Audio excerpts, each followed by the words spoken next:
एक लड़का अपने पिताजी से कहता है कि पिताजी, मैं 2 घंटे के लिए बाहर जा रहा हूँ और 2 घंटे बाद घर आ जाऊँगा। पिताजी कहते हैं ठीक है, पर जल्दी आ जाना। पिताजी उसकी राह देखते रहते हैं, लेकिन 2 घंटे हो जाते हैं, 4 घंटे हो जाते हैं, शाम हो जाती है, लेकिन उनका लड़का वापस नहीं आता है।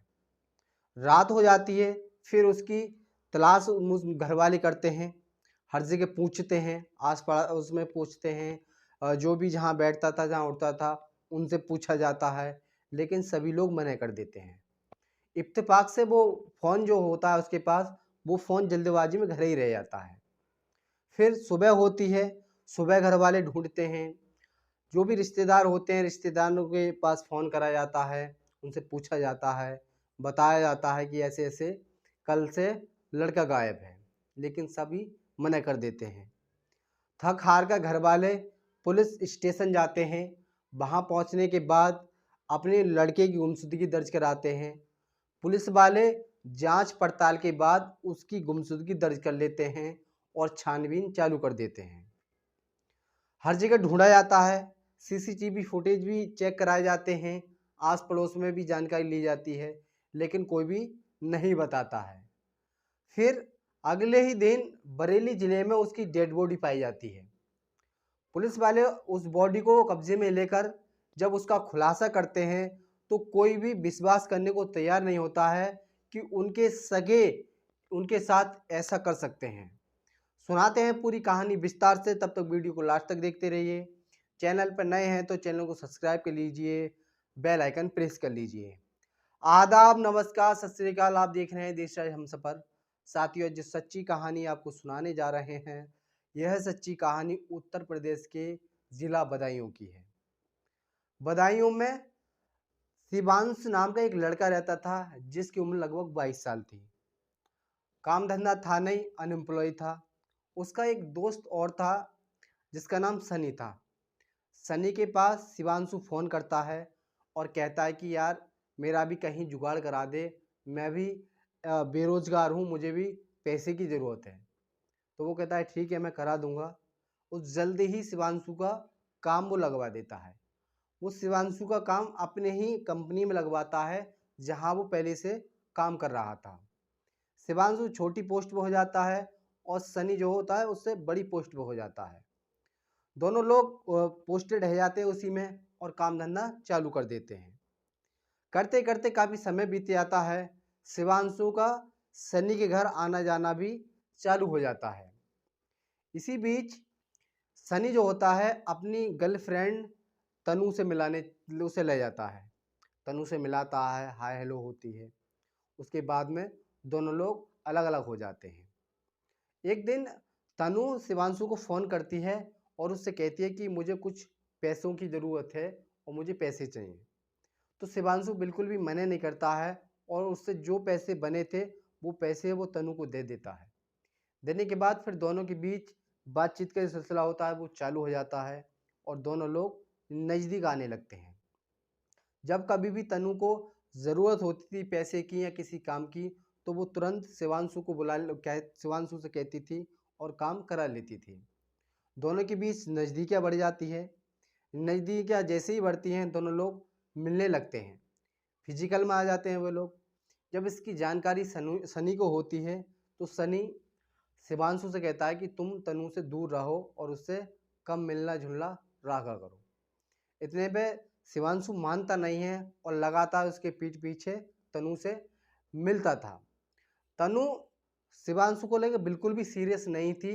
उसके दिल में बिल्कुल भी शिवांशु के जगह नहीं थी और शिवांशु उसके लिए बिल्कुल बहुत ज़्यादा बेताब था और बहुत ज़्यादा उस पर कह सकते हैं कि मरता था। वो उससे प्यार करने लगा था, लेकिन तनु जो है प्यार नहीं करती थी।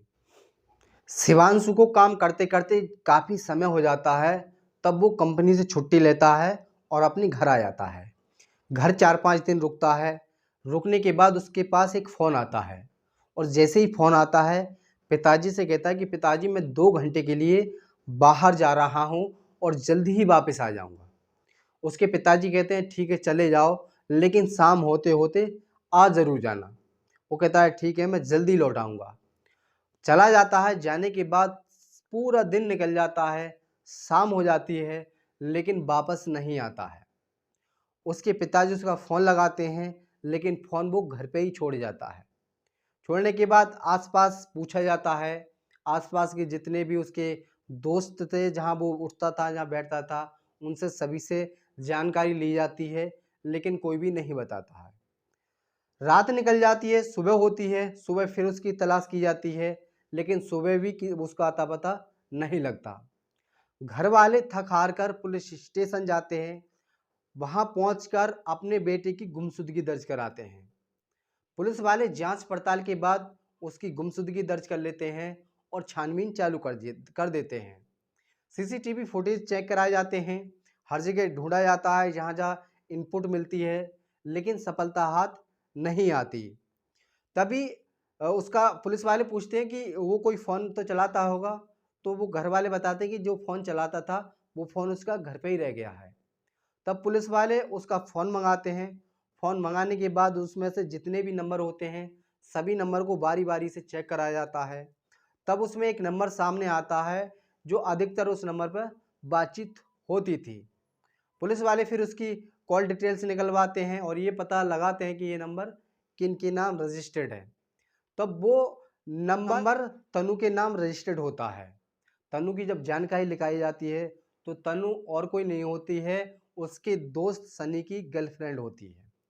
अब पुलिस वाले तुरंत तनु की तलाश में निकल जाते हैं।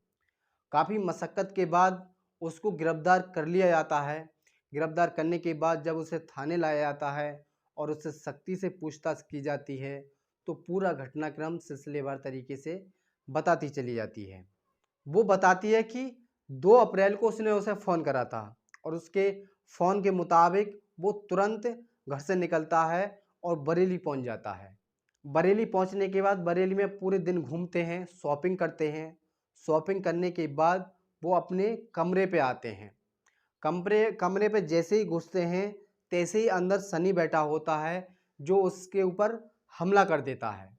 जैसे ही हमला करता है, वो तुरंत शिवांशु नीचे गिर जाता है और गिरने के बाद दोनों लोग उसका गला दबा देते हैं और उसे मौत के घाट उतार देते हैं। उतारने के बाद फिर उसकी बॉडी को एक टाट के कट्टे में भरते हैं और आधी रात होने के बाद दोनों लोग ऐसी जगह फेंक कर आते हैं जहां पहले से मरे हुए पशु पड़े हुए थे। इसलिए वहां पर नहीं फेंक देते हैं ताकि अगर बदबू आए तो कोई शक ना करे। कोई शक करे तो कोई ये समझे कि मरी हुई पशुओं में से बदबू आ रही है। जब पुलिस वाले पूछते हैं कि उसे मारा क्यों, तो एक खुलासा और करती है। वो बताती है कि मैं शिवांशु से दूरी बनाना चाह रही थी, लेकिन शिवांशु मेरे पीछे हाथ धो के पड़ गया था। वो बिल्कुल मुझे छोड़ने को तैयार नहीं था। इसलिए हम दोनों लोगों ने ये प्लान बनाया और इसको मौत के घाट उतार दिया। पुलिस वालों ने दोनों आरोपियों को कोर्ट में पेश किया और कोर्ट में पेश करने के बाद दोनों आरोपियों को जेल भेज दिया। साथियों, पूरी घटनाक्रम को सुनाने का उद्देश्य किसी को परेशान करना नहीं था, किसी का दिल दुखाना नहीं था। पूरी घटनाक्रम को सुनाने का उद्देश्य आपको सजग करना था, आपको जागरूक करना था। आप कहीं भी रहें, सुरक्षित रहें, सावधान रहें, अपना और अपने परिवार वालों का ध्यान रखें और देखते रहें देशराज हमसफर। सबक एक को, सीख हम सबको। जय हिंद, जय भारत।